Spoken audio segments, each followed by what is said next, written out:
When Peggy was 14, her father, a professor, told her that she needed to lose weight. To help motivate her, he convinced one of his graduate students, an obese man in his late 20s, to go on a competing diet with her. During weekly weigh-ins, Peggy and the graduate student would get on a scale, and Peggy's father would mock whomever had lost the less weight and give $5 to the winner, pointing out how generous he was. This is a small aspect, a small example of shaming, and how the narcissists oftentimes shame people so much to destroy their self-confidence, to destroy their worth. A lot of times this happens in familial settings where the father or the mother are shaming the kids, or it happens in romantic relationships where the partner's shaming the other partner, or it happens in friendships where they're shaming each other. Shame has a big aspect in a lot of narcissistic personality disorder, and also how they portray it, how they communicate it to other people. The reason why I know this is because I am a narcissist. I'm a self-aware narcissist on this channel to provide awareness, growth, healing, and change. And I do this on a day-to-day basis by providing content, putting up the small nuggets of truth on TikTok, Instagram, Facebook, here on YouTube, to try to be able to educate about what narcissism is, because a lot of people don't know. It's amazing, like when I talk with people on one-on-ones and when I engage in like coaching sessions, and people are like, I didn't know this word until last year. I didn't know this word till 3 months ago. I didn't know this word till yesterday. And I started watching all of your videos because I started learning like, hey, this matches up to what I've been dealing with. A lot of times we think like everybody knows who a narcissist is. They're the people that are obsessed with themselves. They're taking selfies. They're all different types of things. But in reality, like narcissism has many different strains. But when you break it down to the base level, all of those strains look really similar. Whether it's myself, whether it's another narcissist, whether it's other people out there, all of us have like the same kind of like blueprint in one sense. Oftentimes people make the comment like, what, do y'all go like school together for like narcissism? Because it comes across the very same. That's because it's all triggered very the same. A lot of times it's triggered with the aspect of shame and what's going on underneath the surface. Oftentimes I'll reference to narcissism as being there with a raging river of shame underneath that's directing where the narcissist is going to go, how they're going to act, how they're going to respond. And while that shame might make me respond slightly different than another narcissist, it's still there on both of us. That shame, sometimes abandonment, rejection, guilt, all these different type of things that are big, powerful emotions that the narcissist doesn't know what to do with. The narcissist doesn't know how to respond. So today we're going to be looking through again another section, another portion of the book, Narcissist in Your Life by Julie Hall. And it's talking about the idea of shaming. So first I want to kind of frame it in the aspect of the narcissist so you can get like an idea. And I've done several videos on like the narcissist and shame as far as like how it looks in the narcissist realm, how it feels in the narcissist realm, like all that kind of stuff. This is going to touch on just a little bit, and then we're going to dive into more of what shame looks like on you, how it actually comes across, and also the consequences of having this person shame you, the consequences of shame in your life. So it talks about shaming. It says, often confused with its cousin, guilt, which is a feeling of distress about something we have done. Shame is a feeling of distress about who we are. Simply put, guilt is, I did something bad, whereas shame is, I am bad.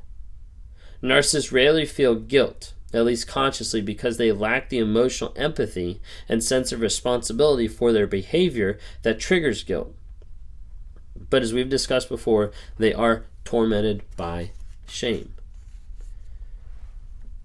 Narcissists have this shame that runs underneath every single thing. Like, I can't stress it enough of like how big it is. For a narcissist experiencing shame, it's literally like they're getting burned or killed, or one sense, like it's something that's so huge, they're like, I have to be able to avoid this as fast as possible. It's that pot of boiling water that you jerk your hand out of. That's what the narcissist is like, let me emotionally and mentally get away from this as quick as possible. Here it is. With being fundamentally ashamed of themselves, people with NPD are experts at playing the shame game with those around them. Shaming others is narcissists' way of exercising their pain. By planting shame in other people, narcissists in essence install a button they can press at any time to manipulate and punish those who they seek to control. Those who love, care about, or otherwise look up to or rely on the narcissist, such as their children, partners, relatives, friends, employees, students, congregants, or others within their sphere of influence, are vulnerable to the messages of shame. Because narcissists do not feel remorse for hurting people and abusing their power over others, but in fact they believe they're justified in doing so, they shame with abandon. And you'll see narcissists that shame everybody out there. Like I mentioned, the friends, the family, relationships, employees, students, congregants, like everybody. They'll use shame as a tool and as a weapon. When you think of it that way, they have so much shame inside, they're going around there installing shame buttons on everybody. They're saying like the Staples, like that was easy button. Like they're going around, they're putting like that type of button on everybody. That's the shame button. And they're walking up and like, I feel shame. Tap. Now you've got the shame. Like they're putting that on everybody because they're going to other people and they're shaming them. They're bringing them down. They're bringing them down to their level. They're elevating themselves, saying like, ha, you have more shame than me because I'm giving you my shame. I'm projecting that shame. What we learned about earlier today, like the idea of just putting that shame on someone else so that they don't have to feel it. Oftentimes you see kids that get a lot of the shame. Children of narcissists are most vulnerable to being shamed because they are uninformed beings who naturally love their parents and look to them for caregiving, validation of self, and a sense of identity. A shamed child often carries false and deeply damaging self-beliefs for decades, if not a lifetime.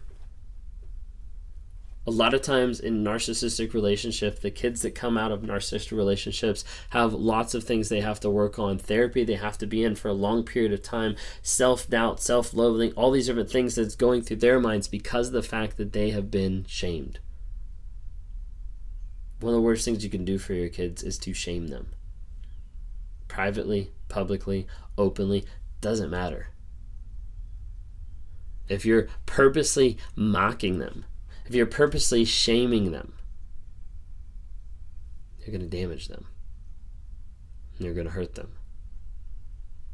I knew someone that was talking about what they did is they actually had this point where they shamed their kid. It's like in the middle of a store or something, where they called them out in front of a ton of different people. The kid stopped because they didn't want to feel that shame. But ultimately, long term, what's that going to do? It's a lot of different consequences. We're going to talk about those here in just a moment. The other thing I want to talk about is how. Narcissists shame others in seemingly endless ways. From commonplace to the bizarre, they're very often with no basis in reality. For example, a very intelligent child may be shamed as stupid. In fact, narcissists often shame others for things that they're actually their strengths as a way to weaken them.